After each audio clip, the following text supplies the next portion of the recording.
What if I told you a young mechanic found a long-lost fighter jet buried in the desert and inside it, secret and a veteran's last wish? This happened. And what she did next dragged the truth back into daylight. Tell us where you're watching from, then buckle in. Nevada wind scraped over an abandoned strip as 28-year-old aircraft. Mechanic Ava Mitchell climbed from her Jeep. Grease on her hands, sun-faded dungarees. Eyes that never stopped searching. She'd been raised by an Air Force grandfather who taught her tools, respect, and how to carry loss. Since his death 2 years earlier, she spent weekends combing dead airfields. Following a pull she couldn't explain, between collapsed hangars, something glinted. Not a sign, not scrap metal, skin under sand. She brushed away grit and froze. A half-buried fighter. Broken tail, collapsed wings, but the frame intact. Faded letters along the fuselage, Raven 12, her grandfather's old call sign. Her knees wobbled. He'd never spoken about his last missions. Only fragments wrapped in smoke and silence. She cleared the cockpit, glass cracked. Sunburned, sealed-on, found a side latch. A buried access panel gave with a protesting clang. Stale air sighed as the canopy lifted. Dust floated in her flashlight beam over intact switches and a cracked leather seat. In the pilot's harness, a wax-sealed envelope in her grandfather's hand. If she finds this, she's ready. She pressed it to her chest and stepped into the starlit quiet to open it. A single page. Ava, if you found this, you went deeper than most. This jet wasn't shot down. It. Things I did under orders still sit on my chest.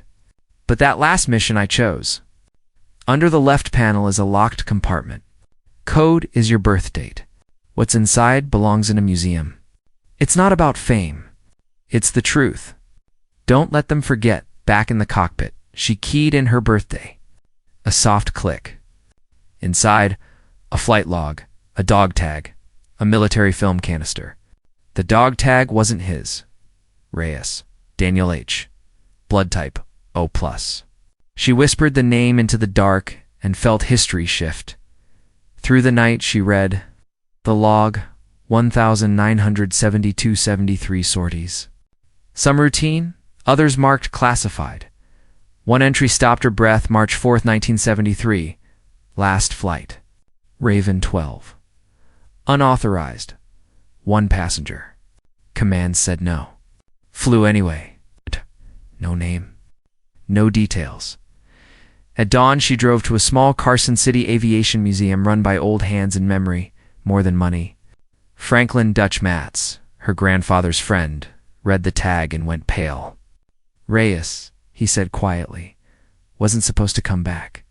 Back then, men were sent to black zones, no records. Your granddad tried to take one home. If that film holds proof, Dutch warned, it's more than history. It's a cover-up.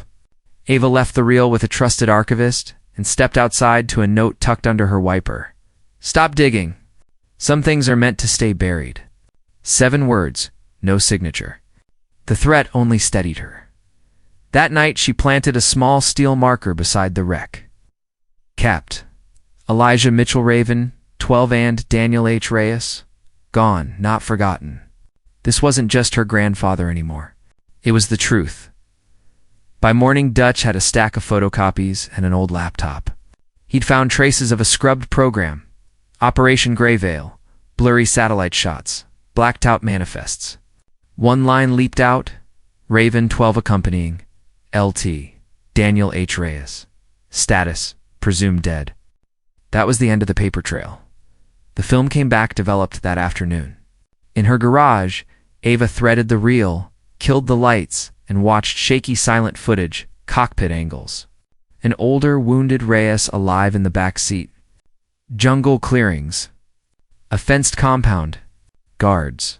Prisoners. Then Reyes, close to camera, holding a small sealed box, mouthing, "If anyone sees this, they lied." White static. Darkness. It wasn't just a family mystery. It was proof. She turned the dog tag over and caught a faint etching she'd missed. It wasn't your fault. 3 quiet words broke something loose. She cried for her grandfather. For men who came home and kept fighting alone? She packed the real log. and tag into a steel box and mailed it to an investigative reporter she'd followed for years. Signing nothing but a line, "This is the story of Raven 12 and the man he wouldn't leave. Make it count." 3 days later, an unknown number rang. Julian West, the ledger. He'd verified the log against black flight paths and matched the footage to other buried testimonies. Reyes was erased before the mission began. There was no official death, no file. Congress might open hearings, Julian said. But the beating heart of the story was Ava the mechanic, who pulled the truth out of the sand.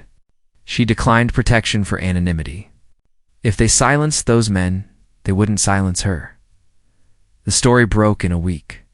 Desert Jet Discovery exposes erased Black Ops mission. Granddaughter of pilot uncovers proof. Networks looped the silent footage. Veterans called in, some anonymous, some with trembling hands confirming whispers about Gray Veil. Senators demanded hearings. Spokespeople hedged.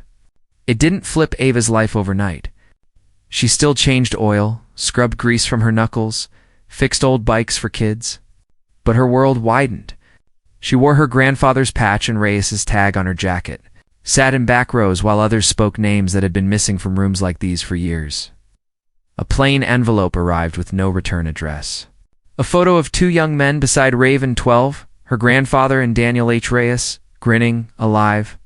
6 words on the back, "He never left me behind." It turned fact into something personal and warm. When the Smithsonian team asked to recover the jet not as a weapon, but as a witness, Eva said yes. Cameras and school kids watched as crews lifted the bones of Raven 12 from the Nevada sand. Reporters called it resurrecting a relic. To Ava, it was keeping a promise. 6 months later, in the restoration hangar, smelling of fuel and time, she showed up daily with gloves on and toolbox ready. At first, the pros waved her off. Then they noticed her quiet skill and relentlessness and made room. At night, she sat under the wing, thumb tracing rivets, telling the plane the soft stories her grandfather used to tell Hertha Wrench before she could spell turbine. The 2 pocket watches, one to keep time, one to keep memory. She'd found one jammed at 7:12, the moment of that last flight. She wore it now, heavy as truth. Hearings boomed, then dulled. Some files stayed sealed. But people changed. Families sent dog tags and notes to Ava's little shop. She hung them on a back wall like a chapel of names. Folks stopped by not just for repairs, but to sit quietly while she worked. Without asking for it, she became a keeper of memory. Another envelope arrived, a jungle porch snapshot of her grandfather and Reyes, older, at ease. On the back, he made it. "I made sure he had a full life. Thanks for telling the world." A friend, her knees went weak. The fuselage steadied her, the day Raven 12 rolled beneath a single museum spotlight. There were no speeches, her one request. Just stillness, a plaque, and the murmur of visitors reading, Raven 12. March 4th, 1973. Last flight, not last story. After the crowd thinned, she laid a hand on cool metal. "You're home now, Pops." Back in Nevada, she hung a small sign over her door, "Restoration of Legacy." Engines? Yes, but also stories.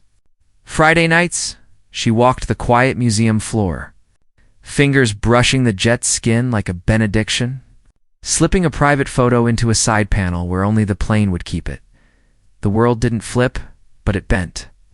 Veterans who'd been quiet stood taller at reunions. Young women signed up for mechanics school. A small documentary followed Ava's arc from garage to hangar. Late one evening, a calm voice called, "Marcus Reyes. Daniel was my father. He kept a chair open at the table for your grandfather. He taught music. Planted trees. He cried when your name aired." Ava closed her eyes and breathed. "Thank you." By spring, her shop had grown. Dog tags lined the wall, each with a scrap of handwriting, not forgotten. He loved the sea. Wanted to come home. She read every one. The museum invited her to speak at the opening of a wing for secret missions and the people who never got medals or funerals or files. Hands shaking at first, She told them about a quiet man who taught honesty and torque, about a plane buried not for failure, but for what it proved, about a soldier erased on paper and alive in truth. We can't build anything that lasts on silence, she said. Truth doesn't just want to be remembered. It deserves to be. After Alone with Raven 12, she smiled. Not because it was over, but because it would never be buried again. At dusk, she framed one last picture for the shop wall to men who changed her life without ever asking. The girl who fixed engines had helped fix something stronger. Respect, truth, legacy. What we choose to remember can change everything.